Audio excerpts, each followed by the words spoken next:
Pernah gak sih lu semangat banget di hari Senin, bikin target segudang, yakin hidup bakal berubah ke depannya, tapi 3 hari kemudian semuanya balik seperti biasa. Olahraga ditinggal, buku gak dibuka, target cuma jadi catatan. Kalau iya, tenang, lu bukan orang satu-satunya. Masalahnya, banyak orang percaya kalau perubahan hidup itu bergantung pada semangat. Padahal, semangat itu ibarat cuaca.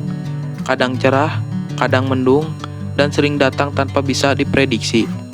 Bayangin, kalau seseorang pilot cuma mau menerbangkan pesawat saat lagi mood, atau seorang dokter cuma mau bekerja saat lagi semangat, pasti semuanya kacau kan?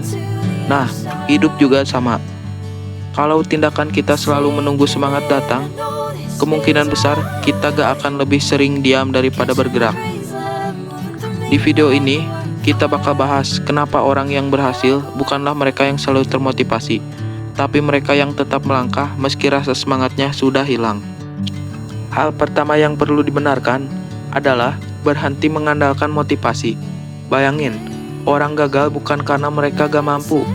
Mereka gagal karena salah memahami motivasi. Motivasi itu sebenarnya sangat bagus, bahkan kadang bisa bikin kita langsung bergerak saat itu juga. Habis nonton video inspiratif, rasanya pengen mengubah hidup saat itu juga. Tapi coba ingat-ingat lagi, berapa kali semangat itu benar-benar bertahan? 1 hari, 2 hari, atau paling lama seminggu. Setelah itu, hidup kembali seperti biasa.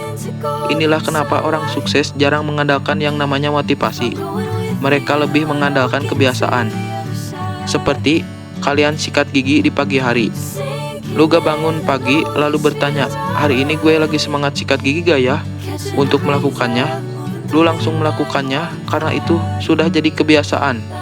Nah, kalau belajar, olahraga, atau membangun bisnis bisa berubah menjadi kebiasaan seperti itu, lu gak perlu lagi menunggu mood datang.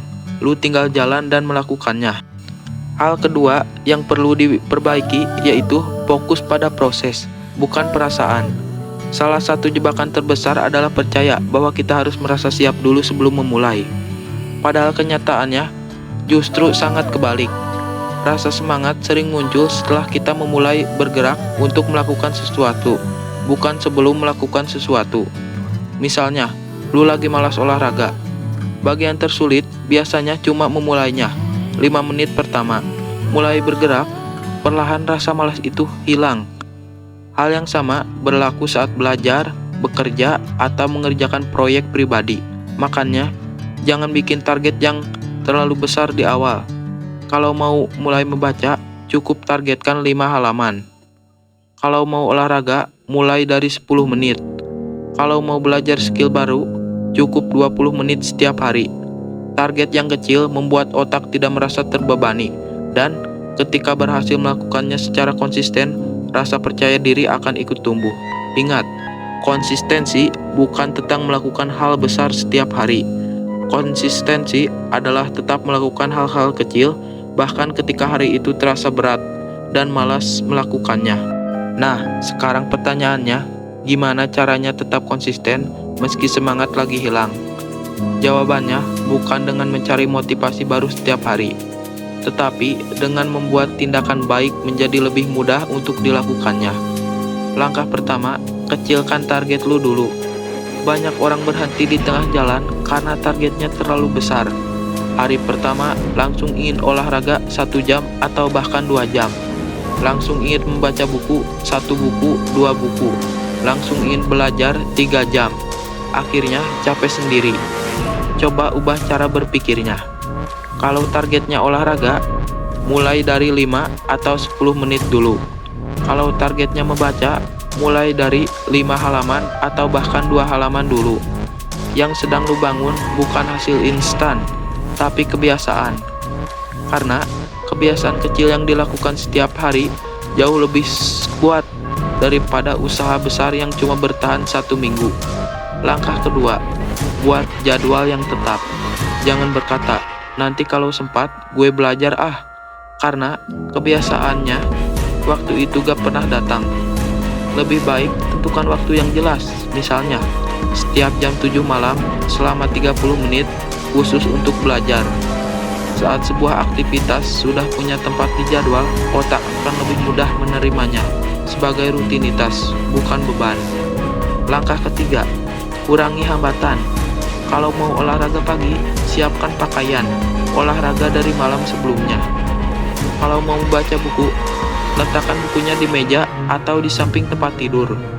Sebaliknya, kalau ingin mengurangi scrolling media sosial, pindahkan aplikasinya ke folder yang tidak mudah dijangkau atau aktifkan batas waktu penggunaannya. Semakin mudah melakukan kebiasaan baik dan semakin sulit melakukan kebiasaan buruk, semakin besar peluang lu untuk tetap konsisten ke depannya. Langkah terakhir, jangan takut dengan hari yang buruk. Akan ada hari lu malas sekali untuk melakukannya. Akan ada hari ketika semuanya terasa sangat berat. Itu sangat normal. Yang penting jangan sampai satu hari gagal berubah menjadi 1 minggu, lalu 1 bulan. Kalau hari ini lu melewatkan hal latihan, kembali lagi besok. Kalau hari ini gagal belajar, mulai lagi besok. Jangan biarkan satu kesalahan kecil membuat lu menyerah sepenuhnya. Ingat, orang yang konsisten bukan orang yang tidak pernah gagal. Mereka hanya punya satu kebiasaan yang berbeda.